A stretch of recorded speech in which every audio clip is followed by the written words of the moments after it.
Magandang araw, mga kabayan. Nagbabalik po muli ang inyong lingkod upang magbigay sa inyo ng mga bago at nagbabagang mga balita. Romualdez nagkulat nung nag-request siya ng pag-audit sa mga nagastos ni dating former President Rodrigo Roa Duterte, ngunit ang lumabas ay ang kanyang mga ninakaw noon sa Yolanda Funds. Dito natin makikita, mga kabayan, na talagang tao ang nagpapadumi sa politika.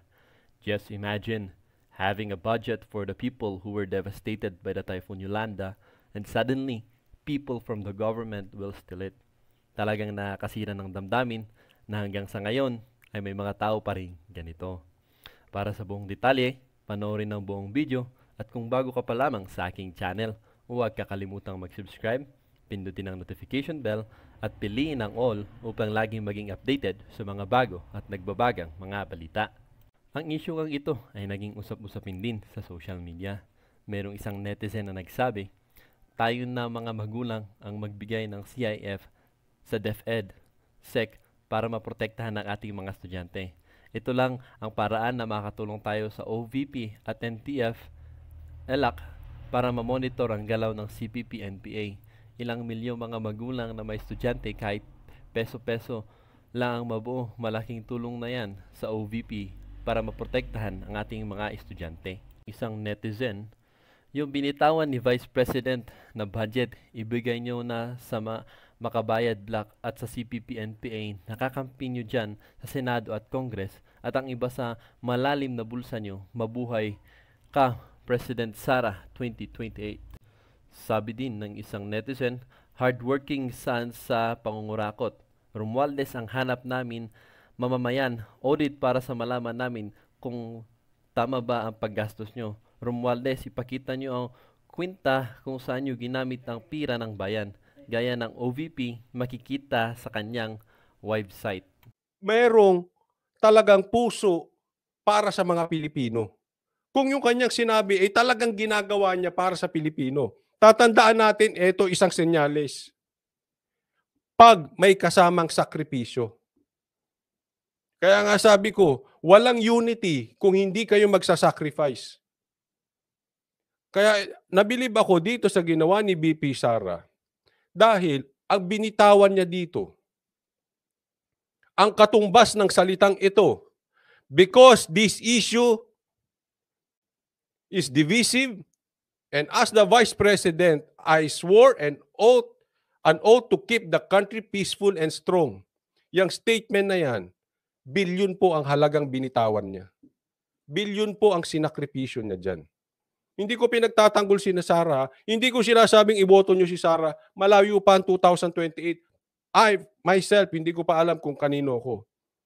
But I always look at the now. Ano ba ginagawa? Remember what I told you? Tingnan muna natin yung resibo until 2028. Huwag apelyido. And this time, maganda itong sinabi ni Sara. Dahil yung sinabi niya, nakataya siya. Yung sinabi niya, may kasamang sakripisyo. Ang dali kasi magpanggap eh. Itong gagawin ko, dalhin natin ang pera sa West Philippine Sea. Doon natin. Tayo ay... Tanong, yung sinasabi mong yan, nakasakripisyo ka ba? Diba? Lagi nyo tingnan nyo isang taong ganyan. Madali magbida-bida. Madali maging Jollibee. Magpakitang gila sa salita. Para sa akin ang salita, tigsisin ko yan. Tingnan mo ang gawa. Tingnan mo sakripisyo. Lagi may ganun. Bagamat hindi pera ni Sara ang sinakripisyo niya dito, hindi niya hinawakan. Makikita mo ang tao pag ang hawak sa pera matindi. Ipaglalaban niya yan at all cost. Pero si BP Sara, nung napansin na niya, magkakahati-hati lang tayo at mawawala saysay yung sinabi ni Marcos na unity, bitawan na natin. Binitawan niya. At parang sinabi niya, oh, eto bola. Nasa sa inyo na yan. Basta sa akin, wala. Oh. Laging gano'n, ha? Para hindi tayo naloloko. Kaya 'pag tinitingnan ko si PRRD, ilang taong politiko yung tao, yung mama. Tingnan mo ang sakripisyo. Walang magagarang kotse, walang magarang bahay. Kinukuwento niya nagdula siya sa gikan. Bakit? Kasi yung hagdan nila yung paikot lang. Kaya siya nadala sa ospital, 'di ba? Kasi yung matarik yun, yung paikot lang. Isipin mo presidente gano'n ang hagdan. Eh, baka yung iba barangay captain lang, ang hagdan niyan 2 hagdan na parang pang-hotel, yung pasalubong pang gano'n. Pansinin niyo mga barangay captain nagpapatayan. Ang dami ng patay ngayon, Itong si PRRD, simple ang buhay. Kaya alam mo wala akong kabili-bilib dun sa mga nagsasalita ng mga dilawan na pinagmamalaki nila. Nagkakamay sila sa pagkain. Walang sakripisyo dun, mga brad.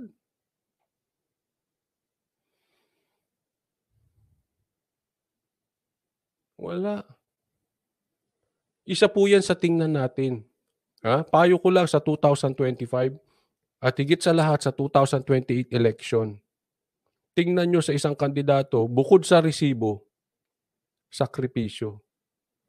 Kahit pati sa mga papaniwalaan yung vlogger, sa papaniwalaan yung mga tao, sa grupo, lahat.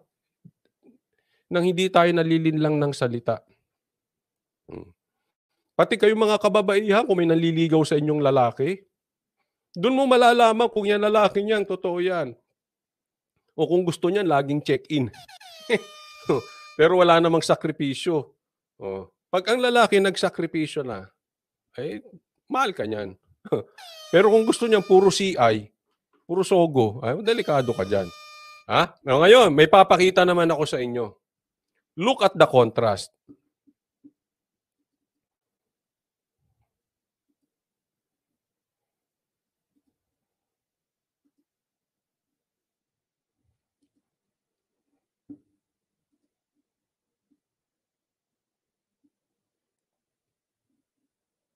Ay. Wait, hindi ko na naman nailagay. Saglit, pambihira talaga, Pasensya na po, tumatanda tayo. Oo, itong taon po kasing ito ay ako'y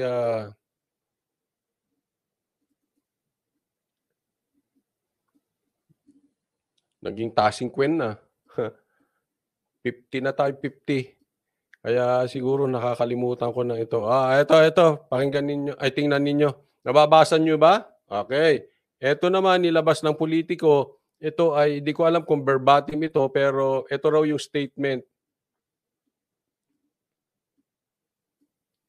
Saglit.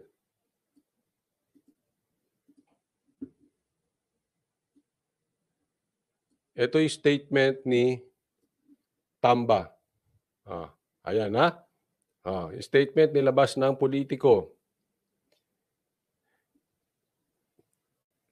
Yan. Anong konteksto nitong konteksto nitong sinabi ni Tamba? Ito yung meron na pong mga lumipat sa partido nila na Lakas CMD na miyembro ng Kamara na pumunta na sa partido ni Tamba. Okay, basahin natin. They are a great addition to the strength and the diversity of Lakas CMD, which is a coalition of hard-working public. Sabi mo yan hard-working public servants who share a common goal of serving the Filipino people with integrity and dedication under President Marcos administration. Ayan. Anong pagkakaiba nung statement ni BP Sara at ni Tamba? Una, Yung kay Sara, may sakripisyo. Kaya makikita mo yung statement niya makabuluhan. Kahit pera mo yan o hindi mo pera yan, wag po tayong maglokohan.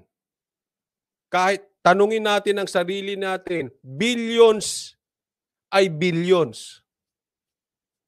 Yung dumaan lang sa kamay mo, kahit hindi mo kukurakutin, kahit wala kang planong kurakutin, mahirap basta bitawan yan. May sakripisyo po sa madaling salita. Ito. Sa kanila, political. Ano? Self-serving. Bakit? Para saan? Lumakas ang lakas CMD. Ibig sabihin, lumakas sila. Pinapakita nila sa taong bayan na ang suporta ng Kongreso ay nasa iyo, kay Tamba. So it is political in nature. Ang tanong, follow-up question, asaan ang Pilipino dyan? Lumakas yung partido nyo. Pero ano yan sa mga Pilipino? Anong dating yan sa mga Pilipinong nagugutom at nangangailangan ng pagkain? Yung kay Sara, pakikinabangan ng Pilipino. Eto, anong pakinabang? Really? Anong pakinabang ng Pilipino? Lumakas kayong lakas CMD. Sa totoo lang, anong pakialam namin dyan? Di ba? Kayo lang nagpapalakas, self-serving. Ipinapakita mo sa taong bayan, suportado ka. Romualdez, this is not about you, and you. Yung kay BP Sara, tingnan ninyo. It's about the Filipinos. Etong statement niya, it's about him. Him and him. Alam mo, naaawa. Sa totoo lang, ngayon parang may konting kurot sa puso ko. Medyo naaawa ako kay Tamba. Kasi nakikita ko po yung kanyang parang karakter na ang kanyang parang happiness, ang kanyang goal sa life is yung approval ng iba. Yung parang grabe ng ka-insecure na ma-retain niya yung position. Ganun na siya ka-desperado. Kitang-kita po, lutang-lalot lang. Hindi ko alam kung siya ang may pakana nito o yung kanyang advisor, political advisor. Pero kung political advisor, sir, payo ko sa'yo, sisantihin mo, maling-mali. Ang layong-layo sa political advisor ni BP Sara. Siguro nakikinig si BP Sara, siguro willing mag-sacrifice kaya madaling turuan. But yung sa kanya, mali. Well, ang layo. Isa pa.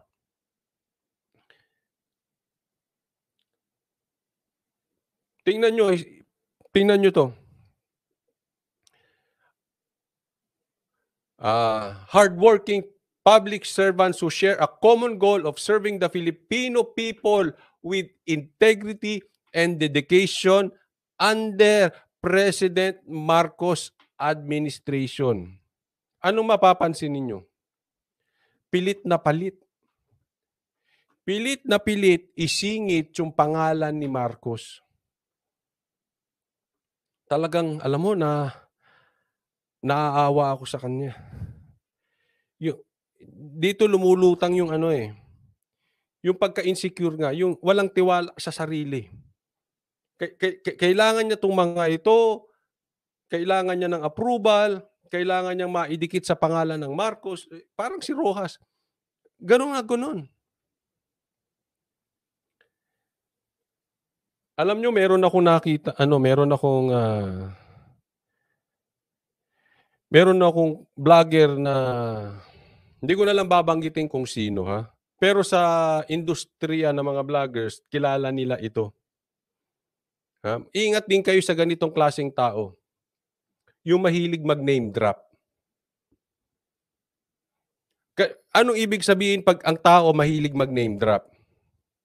Insecure yan. Wala yang sariling accomplishment na ipinagmamalaki. Kailangan niya maging belong doon sa ipinagmamalaki niya, kakilala ko si ganito, kakilala ko si ganito, kakilala ko si ganyan. Ang totoong may kakilalang ganun, kahit tahimik ka, makikita mo, well-connected. Makikita mo sa mga vloggers. Hindi yung magsasalita ng, ay si General, ay si Lieutenant ganito, ay si PNP Chief, ay si... Laging may ganun.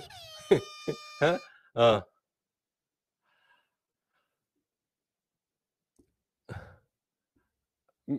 Meron kami kilalang ganyang vloggers, kaya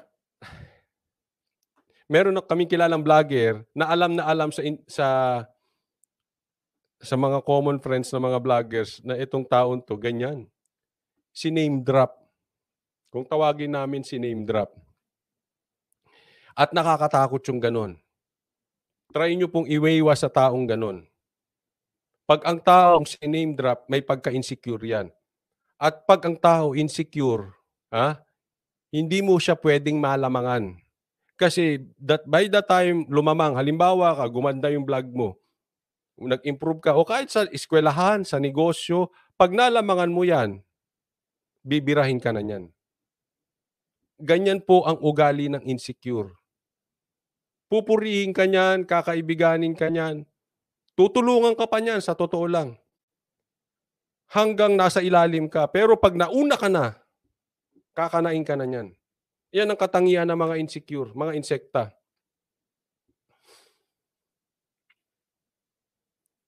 And one sign niyang yung name dropping. Cora Del Rosario, maraming salamat po sa stars. Sabi ni Grace Walls, si Taning ba yan, Coach?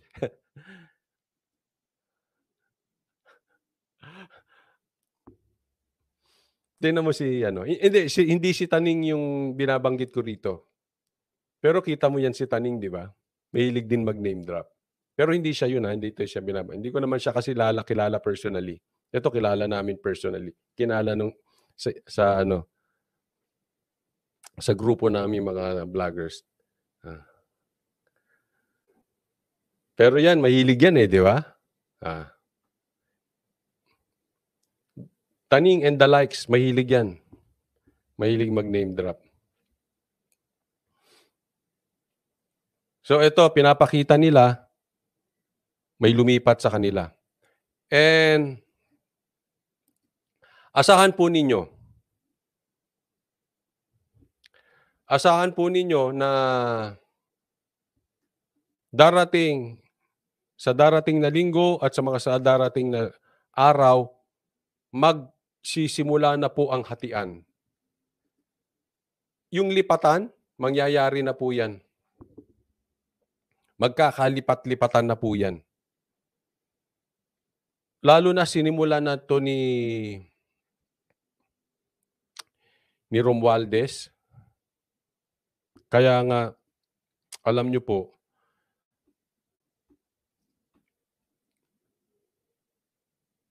nabibilib ako doon sa ang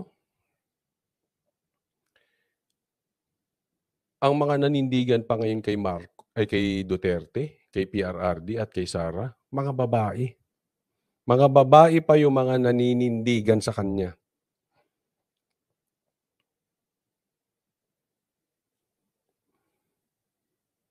At kahapon lang, binira po ni Senator Amy ito si Speaker. Alam naman natin kahit hindi binanggit ang kanyang pangalan, no? So, definitely, nasa magkaibang kampo na sila. And that will start. Yang hatian, simula na po yan.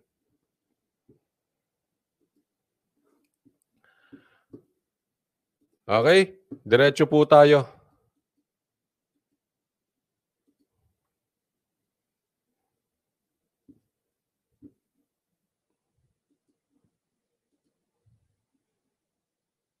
Pakinggan po natin yan. Sa confidential funds ng Office of the Vice President at ng Department of Education, isinuko na rin ito kanina ni Vice President Sara Duterte. Nagdudulot lang daw kasi ito ng pagkakawatak-watak. Nasa frontline na balitang yan, si Mean Los Baños. Nag-flying kiss pa si Vice President Sara Duterte sa mga miyembro ng media na nakaabang sa kanyang pagdating sa Senado ngayong araw para sa deliberasyon ng budget ng Office of the Vice President at Department of Education na pareho niyang pinamumunuan. Pagdating sa Alam nyo, may napuna ba kayo kay BP Sara? Ha? Parang blooming si BP Sara ngayon no? Gumaganda siya. Naalala ko nga yung yung anak ko. May pagkakahawig kay BP Sara no? Blooming siya ngayon, blooming. Makikita mo hindi siya hindi siya stress. But anyway, totoo mang stress siya or hindi siya stress, magaling talaga yung packaging kay Sara.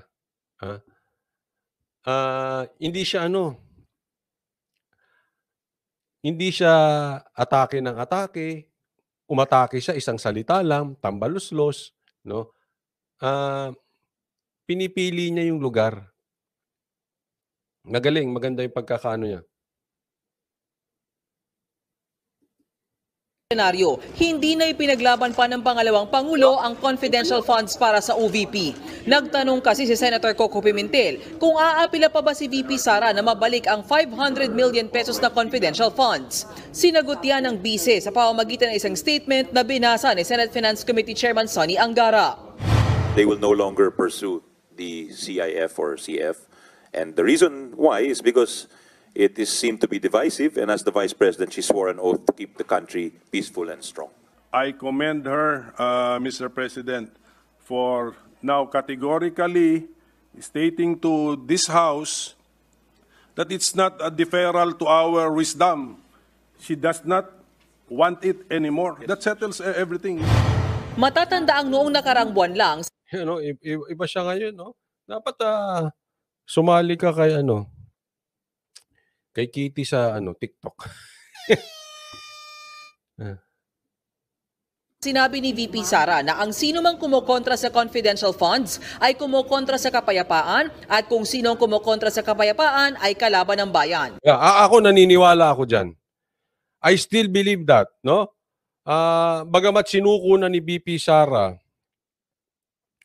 nabasag niya dito si Romualdez at yung Makabayan Black. Para sa akin nabasag niya. Kasi alam mo naman, yung mga yan, gusto lang talagang kontrahin si Sara. Si Romualdez, alam natin ang dahilan kung bakit gustong kontrahin si Sara. Para itaas ang sarili niya. Para hilain si Sara pababa, para siya ngayon ang mabango, para pagdating sa 2028, nangunguna siya. I'm sorry to tell you this, kahit sa 2025 senatorial, hindi ka mananalo, Romualdez. Pero sa nangyari ngayon, nabasag niya si Romualdez. Parang tumaas pa ang tingin ng tao kay Sara dahil sa kanyang sakripisyong ginawa. Binitawan, bilyon. Yun masakit sa kanilang dagok yun. Ngayon naman, ito sa Makabayan Black, lahat naman yan parang yung mga dilawan ngayon. Pansinin nyo yung mga dilawan ngayon. Parehas na parehas sila ng karakas ng Makabayan Black na. Lahat na lang aatakihin, lahat mali. Pag sinabi mong kaliwa, sasabihin nila ang tama, kanan. Pag sinabi mong kanan, ang sasabihin nila kaliwa. Pag sinabi mong tama, pula, sasabihin nila tama, puti. Pag sinabi mong tama, ang puti, sasabihin nila ang tama, pula. Ganyan po ang katangian ng mga dilawan, ng mga pinklawan, at ng mga Makabayan Black, at ng mga komunista, at mga makakaliwa. Pare-parehas po sila ng karakas. Kaya nga hindi ko alam kung magkakasama yan. Ang tanong na lang, si Romualdez ba kasama na sa grupo nila? Kasi yan po ang sinasabi ng isang political analyst. At nabanggit din ito ni Attorney Roque. Sabi niya, bakit ang ginamit pa Hindi ko maalala ko si Attorney Roque nga, bakit ang ginamit pa para pabagsakin si Sara, yung alam naman nating mga makakaliwa. Bakit siya umaanib sa grupo na yan? Yan po ang sumisira sa Pilipinas. Talagang napaka-desperado nung mama. Isipin mo, makianib ka ba dyan sa mga yan? But I still believe, binibiran nitong mga makabayan, eto si Sara, kasi alam naman natin ang mga Duterte, sila ang, para sa kanila, ang salot ay Duterte sa pagiging mapayagpag at sa paglaganap ng maghasik sila ng lagim. Duterte ang tinik sa kanila eh.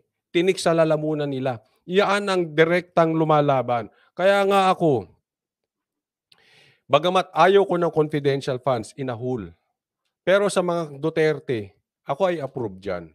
Bakit? Meron silang track record eh. It's all the same. Parang sinabi mo, ang 6 years para sa isang matinong presidente, kulang. Like PRRD. Parang bitin tayo sa 6 years. Pero ang 6 years sa mahinang presidente, ang tagal. Hindi ko na babanggitin. Kayo na magsabi, parang ang tagal ng 6 years.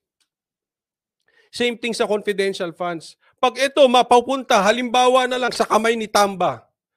Sus, Mariusip. Anong gagawin niya dyan?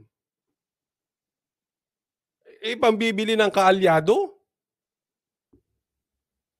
Para maipromote ang kanyang pangalan?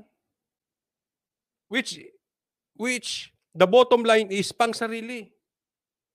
Ang Duterte po may track record. Especially Tatay Diggs, na talagang lumalaban yan sa mga terorista, mga makakaliwa. Alam natin yan. Huwag na tayong maglokohan. Kahit mga makakaliwa, alam nila yan. Kahit na mga yung dilawan, alam nila yan. Kaya nga galit sila sa Duterte. Now, sulit ba ang confidential fund sa kanila? Yes. With a big yes para sa akin. Kaya lang, may punto si Sara. Iwan mo na.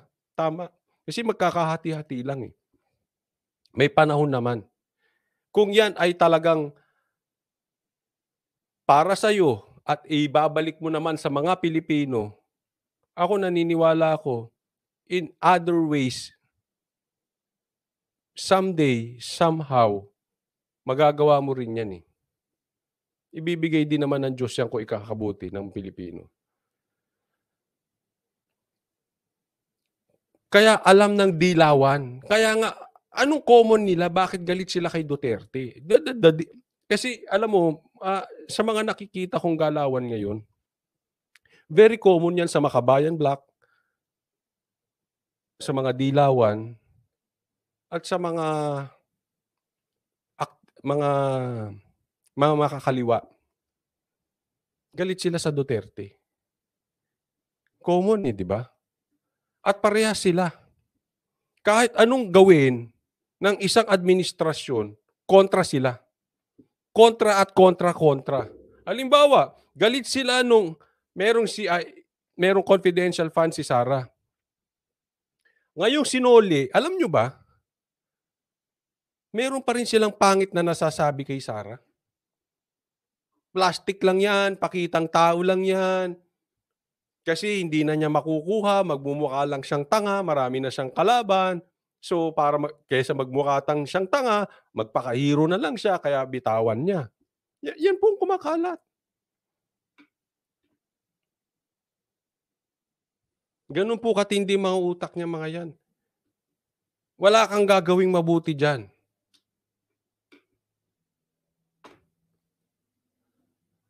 But I will still go back to my previous argument. Hindi naman kasi talaga natin malalaman ang totoong puso ng tao kung ang kanyang agenda ay para pang sarili o para sa Pilipino. Pero ang maliwanag na halimbawa dyan, sakripisyo. Nagsakripisyo si Sara. Ngayon, asan ang sakripisyo nitong Makabayan Black? Asan ang sakripisyo ni Romualdez? Asan ang sakripisyo nitong mga dilawan? Yung mga pinagmamalaki nila. Sino? Ontiveros? Trillanes? Rojas? De Lima? Saang banda yung sakripisyo doon? I rest my case.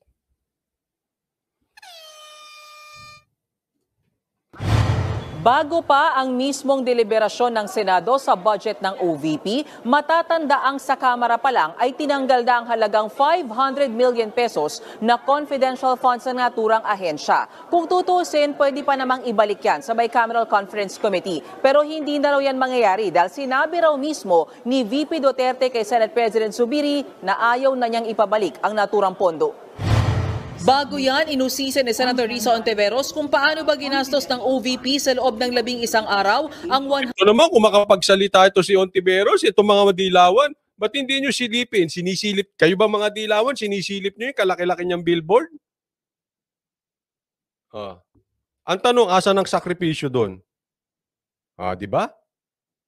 Paglalaban mo yung mga magsasaka, ay paglalaban mo yung mga mangingisda, mukha mo nakalagay sa billboard? Sige nga, mga dilawang tae, asan ang sakripisyo ron? Ba't di nyo silipin yun? Ito mga dila. Ay, nako.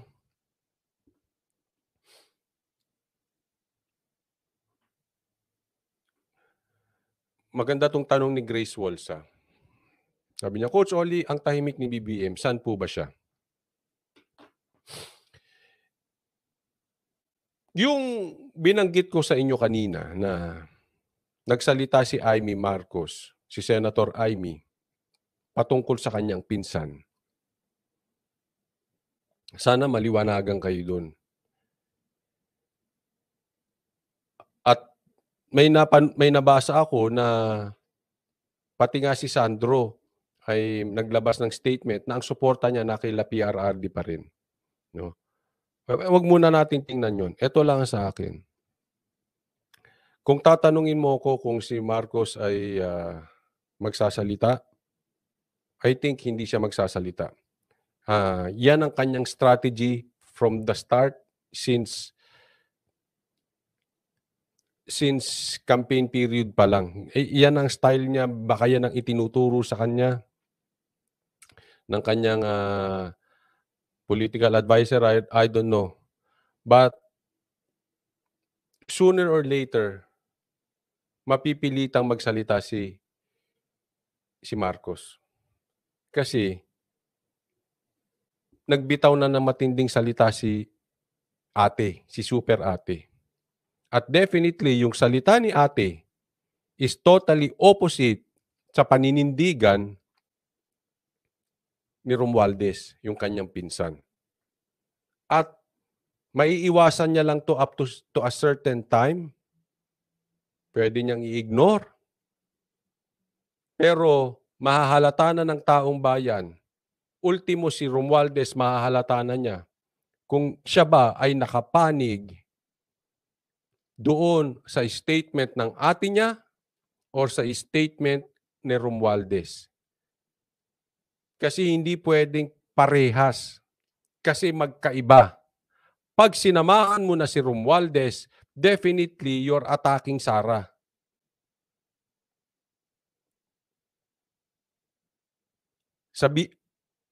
I-deny man nila or hindi, yaan ang katotohanan. At giba ang unity team dyan.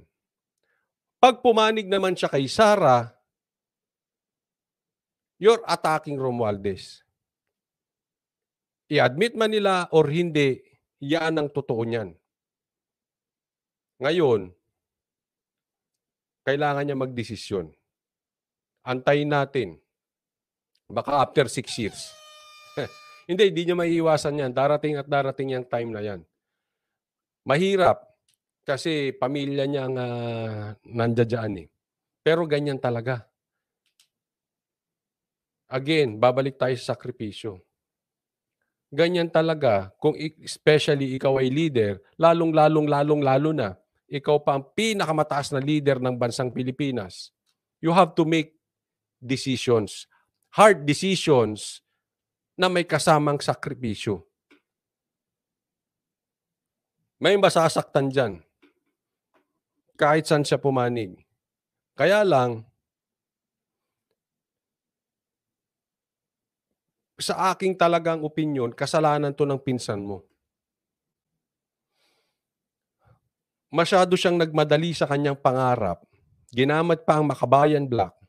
Kumampi pa dyan sa mga yan.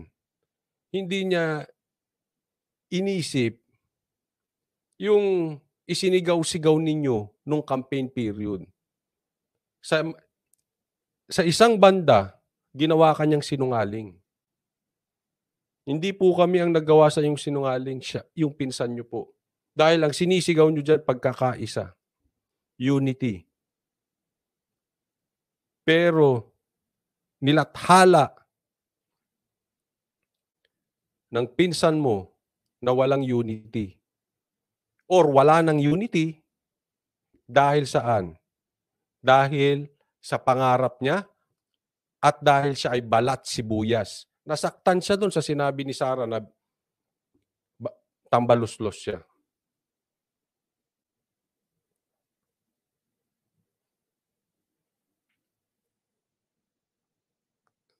Kaya itong si Romualdez ay siya talaga ang naghahati.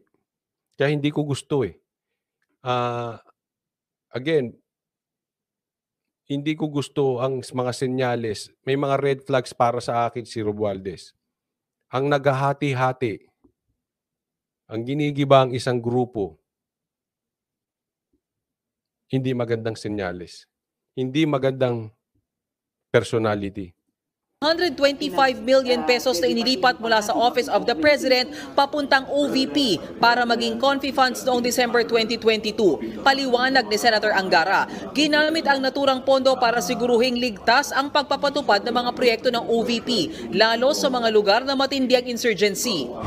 Napakarami pong program ang OVP from libreng sakay, yung pagbubukas po ng maraming satellite office, yung pagbibigay po ng tulong sa libing, sa paggamot, sa napakarami po. There's so many services that were provided by the OVP, Your Honor. Yung 125 million ginastos sa 11 araw o on average mga 11.3 Ulit-ulit to. Ulitin mo pa para marinig ka lalo sa media. Ito si Ontiveros. million a day ay ginamit lahat yan para lang ligtas na maimplementa ang mga libreng sakay o paghahanda para Masa! magbukas ng satellite offices. Yung 11 days, yun po Basta. yung period of disbursement nung pera ho. But if you include the period for obligation, it was actually 19 days. And if we look at the services performed or the use of the funds, goes beyond actually the... Iyon, ito pinapaliwanag. Hindi naman yan sa 19 days or 11 days, no? Yung serbisyo nung pagkahagastos. Kahit ba yung confidential funds na yan, ginastos mo ng isang araw, pero doon sa syudad mo, halimbawa, nawala. Halimbawa, yung lugar mo, ang syudad mo, talamak ang patayan dahil sa mga makakaliwa. Sa mga extremist. Inubos mo one day.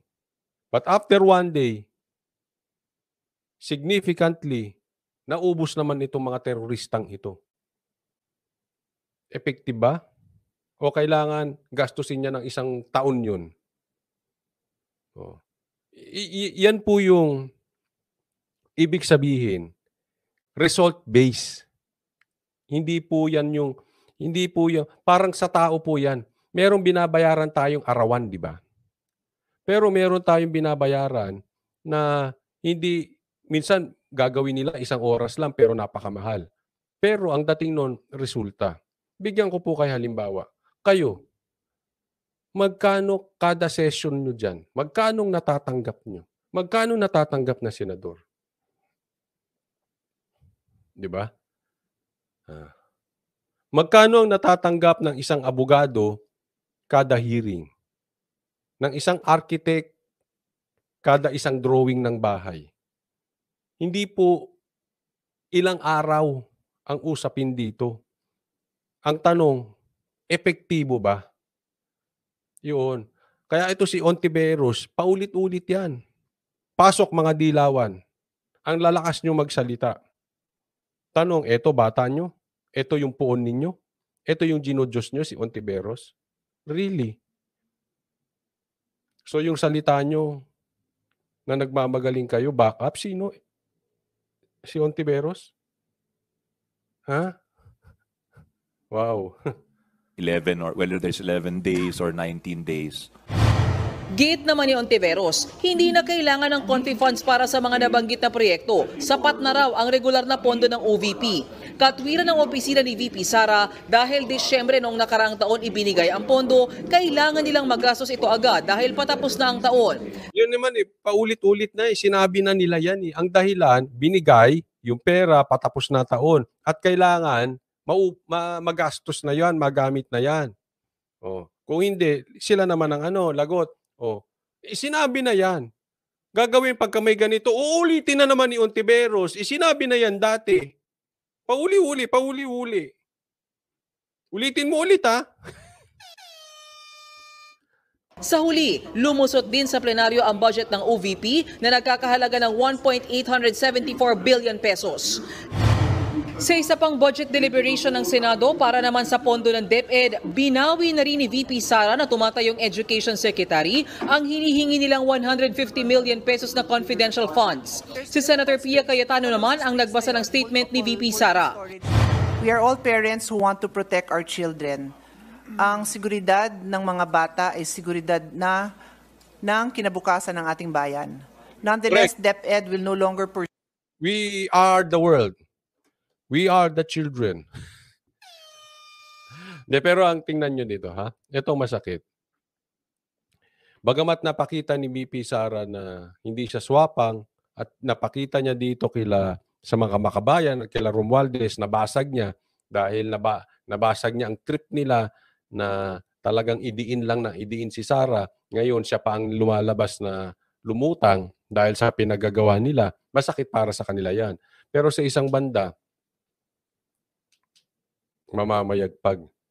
Ito po masakit sa mga kababayan. Pinapalakas na naman. Sino ba talaga ang seryoso para sigpuin itong mga terorista, mga NPA, etc., mga makakaliwa? Sino ba talaga? Meron ba kayong alam na apelyido bukod sa Duterte na sumiryoso dito? Kung meron man, hindi pwedeng hindi mawawala sa top ang Duterte sa pagiging seryoso sa mga yan. Tanong ko nga sa mga dilawan, sino sa hanay ninyo na mga dilawan ang talagang bumakbak dyan?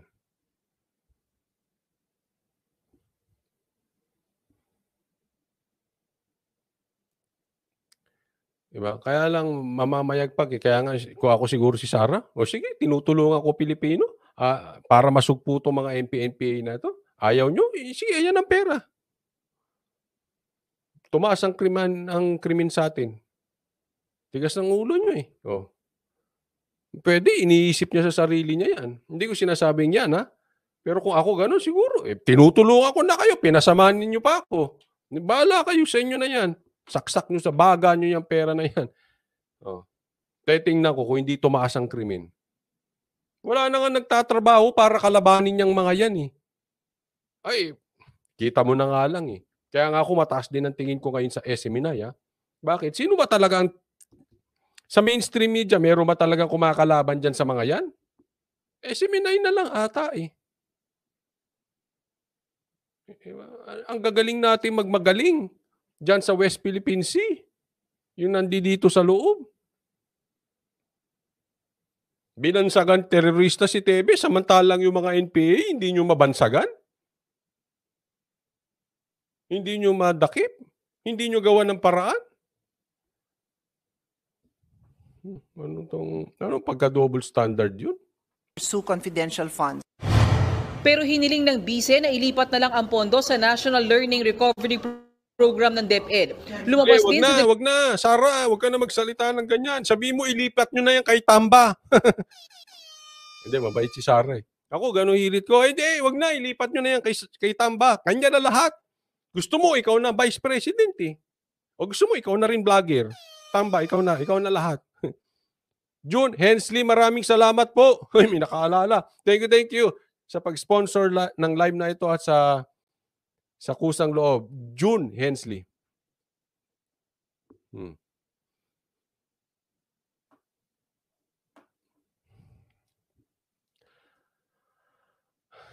Sabi ni Jonald Danila, nakakapaghinayang lang coach. Kasi andyan na na plano na yan. Budget na lang ang kulang, sayang talaga. Ano magagawa natin? Ibinoto ng taong bayan yung mga trapo na yan. 'Di ba? Sa katunayan nga, ayoko naman sisihin si Sara, pero partly may pagkakamali din si Sara dyan eh. 'Di ba? Ulitin ko, kung nakinig lang siya sa tatay niya, hindi speaker yan si Romualdez. But anyway, andyan na yon, huwag tayong magsisihan. Importante, nagising na si Sara. Doon sa mga akala niya, kaibigan niya at kakampi niya, yung pala, may sariling ambisyon. Alam mo ako, may gustong-gusto ko sumasama sa mga taong ambisyoso kasi nahihila kanilang paakyat eh. Yung kanilang mga usapin, hindi puros small talks. Pag nag-usap yung mga yan, may matututunan ka, may encourage kang i-improve yung sarili mo. I-level up yung sarili mo. Yung mga ambisyoso, ganyan. Kaya lang, may isang banda ng mga ambisyoso na mahirap samahan. Yung mga tambaluslos. Ano ba yung tambaluslos? Yung sa kanilang pangarap, gagawin na lahat at all cost. Kahit sirain ng kaibigan, kahit sirain ng loyalty, kahit sirain ng pagkakasamahan, ang samahan, basta kukuhanin ko yung aking ambisyon. Yun, hindi na maganda. Yan ang mga iwasan nating mga kasama sa buhay. Mga kaibigan, iwasan natin yun. Kasi walang gagawing mabuti yun. Sooner or later, again, pag naangatan mo yan, kakainin ka niyan. Pero yung mga talagang ambisyoso na nakasalalay sa kanilang improvement, yan ang masarap samahan.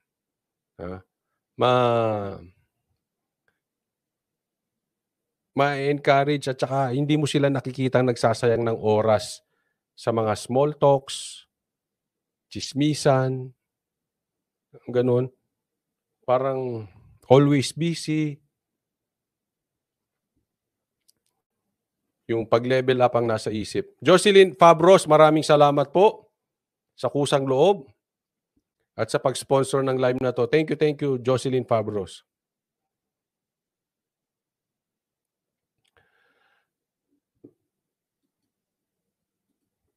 Ito, meron akong gustong sagutin dito. Sabi niya, pwede kaya coach matanggal sa pag-House Speaker sa Romualdez? Pwede. Okay.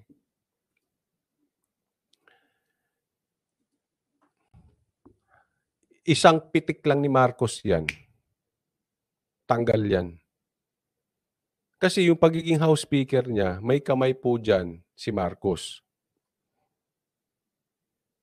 At pag sinabi ni Marcos, baba ka na dyan, baba yan. Hindi niya pwedeng ikapit tukuyan. Kaya nga doon sa nagtanong kung pwede bang pababain, pwede. Pero yan, kaya nga inaantay natin si Marcos magsalita. Antayin, bigyan natin ng chance. Siyempre, mabigat sa kanya eh. Ako naunawaan ko yun. Pinsan mo, tapos yung ka-unity mo, malamang nakikita niya si Sara ang tama. Pero siyempre, pinsan mo pa rin yan. Di ba? So, antayin natin. Tingnan natin kung magsasalita si Marcos. At ang salita niyang matibay, kahit hindi siya literally magsalita. Pag natanggal si Romualdez bilang speaker, yan ay nangangahulugang nagsalita na si Marcos at naka-loudspeaker pa.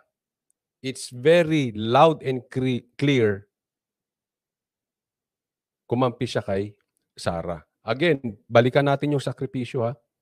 Di ba sinabi ni Marcos, pwede ba akong designated your BFF? Maganda yun, sinabi ni Marcos kay Sara. Ang tanong, totoo ba? Paano natin malalamang totoo na gusto niya maging designated BFF ni Sara? May sakripisyo. Bigyan natin ng pagkakataon si Marcos. Tingnan natin. Again, balik ako doon sa sinasabi ko kanina. Ang salita, hindi backup ng sakripisyo, is useless. May sakripisyo doon. Kasi, kung talagang gusto mo maging BFF ni Sara, kailangan pababain si Romualdez. May sakripisyo. Di ba? So ako, wala akong believe pag ang salita ay walang sakripisyo. Hindi lang po ito kay Marcos, sa lahat po. Pag kami nagsalitang ganun, bida-bida. Saan ang sakripisyo? Di ba? Well, ako yan ang inaantay ko. Tanggalin si Tamba, tanggalin sila Boying, kasi yan yung mga nakakasira sa kanya. Yan ang nagpapababa ng rating ni Marcos.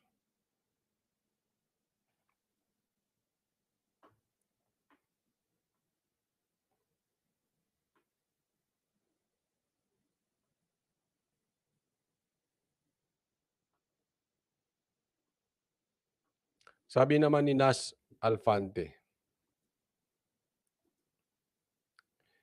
gusto kong bigyan to ng short commentary. Nawala tiwala ko kay Tulfo sa ginawa niya. Akala niya ay maraming bibilib sa kanya. Si tambalos-los lang. Dikit na sila ngayon. Kaya tambalos-los na din siya. Pumarehas ka, Tulfo. Kinain ka rin ng politika. Ako, sa tingin ko maraming natutulungan ng mga Tulfo.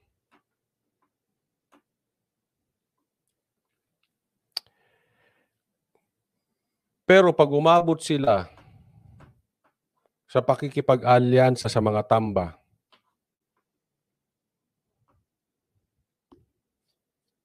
hindi ko na sila type. Ganun kasimple yun. Again, malayo pa naman ng 2028. I will look for sabi ko nga, resibo. I will look for the receipt, the sacrifice. Malayo pa yun. Makikita pa natin.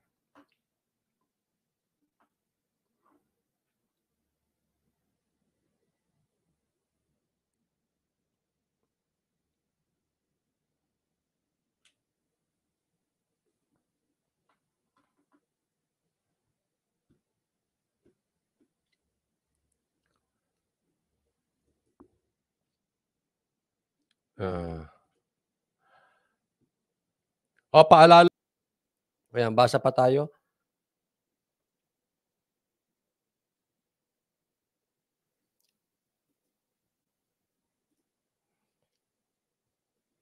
Kailangan ni Sara kumalma para sa isang mahusay na plano kung ano man ang dapat sa bawat hakbang niya may political gain. Sabi yan ni Adrian Mixvlog.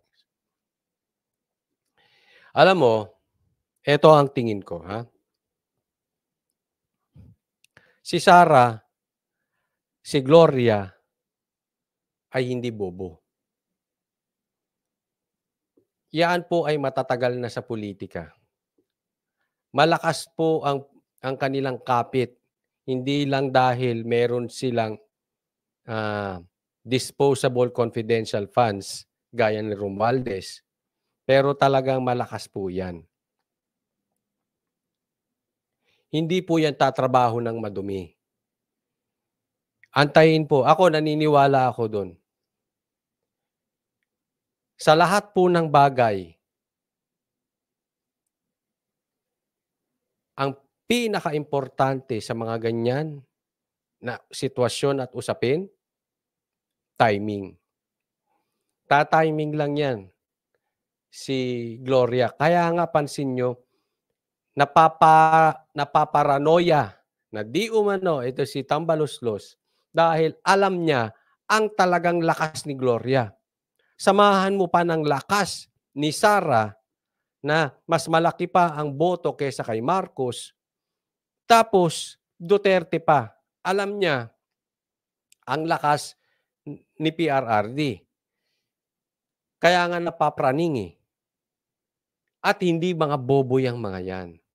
Antayin nyo po yung timing yan. Ako naniniwala ako.